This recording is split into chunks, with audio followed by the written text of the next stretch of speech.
Hello friends! Today I'm sharing with you guys how to get started homeschooling.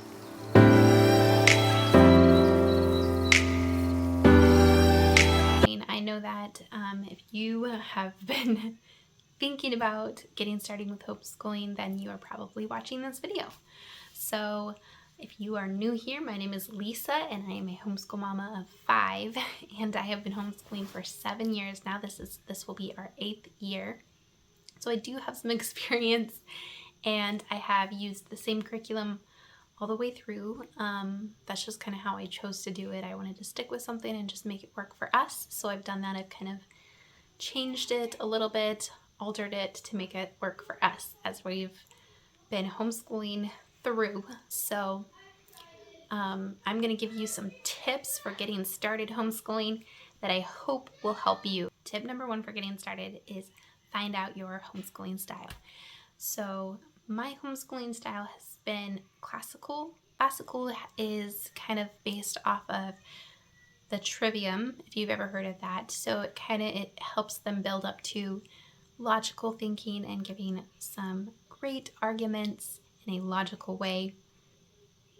Also using lots of good classical literature as well as some nature studies and things like that. So that's kind of the classical a style of curriculum. Also, there's other styles as well as like Charlotte Mason that does a kind of a beautiful approach of learning where you are doing nature studies and some beautiful books and things like that as well. So they're kind of similar in some ways. Unschooling is a bit more like the led by the student and what they are interested in. I'm not very good at that. I need a bit more structure and kind of outlined as to what I'm supposed to do. Otherwise, I'll feel completely lost and stressed out. So you just got to figure out what style works well for you personally. And I also have a blog post on that and specific curriculums underneath each type of style. So you'll want to check that out at gracefieldayblog.com, and I will link that down in the description below if you want to check that out. The second tip that I have, number 2, is pick your curriculum. So once you know what your style is, you can pretty much find a curriculum for any type of style of school homeschooling that you want to do. So there are lots of different curriculums. I even have a post on my blog of free curriculums. If you are in a really tight budget and you don't have a whole lot of money to spend, there are some really great free curriculums out there that you can just print off and use as well for pretty much every type of style of homeschooling that there is. So number 3, figure out a schedule that works well for your family. So not everybody is going to be able to have the same schedule. It depends on whether you're a single parent homeschooling. You're going to obviously have a different schedule than a lot of them. A lot of homeschoolers, you're going to work more around your work schedule, or you're a working mom and a homeschool mom. So you're going to work around your work schedule probably more likely. But that's the great thing about homeschooling. You can homeschool anytime at all. Also, you could be thinking about like, well, are you all early birds? Do you like to get your work done early in the morning and then be done for the day, or try to get as much work done in the morning as you can? Or do you like to stay up late and work on school and do it that way? Whatever works well for your family. So you want to think about that for sure. Or is chores. Chores have to be done differently in a homeschool family rather than a family where the children and the parents are gone all day working, because you're in the house all day long, and so things get dirty a lot quicker. So the way that I found that is really, really helpful to me is having 3 times each day that we do chores, which is after every meal. And that helps the house to stay clean, cleaner, I should say, and less stressful. So my kids have chores after every meal, and even I have chores that I do as well after every meal. And so that just kind of helps the house stay clean and flow better, not be quite as crazy.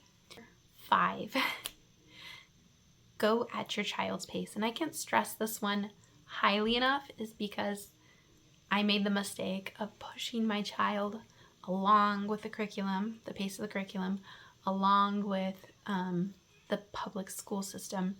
And it stressed me and him out. When I first started, that's what I did. And I found that he wasn't succeeding that way. So if you look at where your child is and what level they are at, and go at their pace, they will succeed, and it will be so beautiful. So we've gotten to that place where we do that now, and we found some things that help with his dyslexia, and it has improved his learning in a huge way. So go at your child's pace. Last thing, number 6, fill your cup. So every morning I try to wake up and read my Bible before the kids get up and fill my cup that way, because then I have the armor of God on and I can think about letting the words of my mouth and the meditations of my heart be acceptable to the Lord throughout the day, because your kids are gonna throw fits and not want to do their school, or they're gonna throw fits and not want to do their chores, or they're gonna get distracted and not get their work done like they're supposed to. And so having God's word in my heart helps me to think about what I'm saying throughout the day and how I'm teaching and training them as well, and loving them, and showing them grace when they need it. So fill your cup. And then the other couple times I love to make sure that I'm filling my cup is I also give us a little break after lunch they have kind of rest time. They either go outside, or sometimes I let them watch something educational during that time, and that gives me some time to, watch something encouraging, maybe listen to a sermon, or listen to a podcast or something like that. That is encouraging to me. So I do that, and then on weekends that they're with their dad, I make sure that I fill my cup when they're gone as well. So those are all the tips that I wanted to share with you, and I hope that you will get started. If you're thinking about it, you should definitely do it. There's no perfect time, because God's given you these children, so you are their teacher all the time, no matter what. So I just want to encourage you in that way.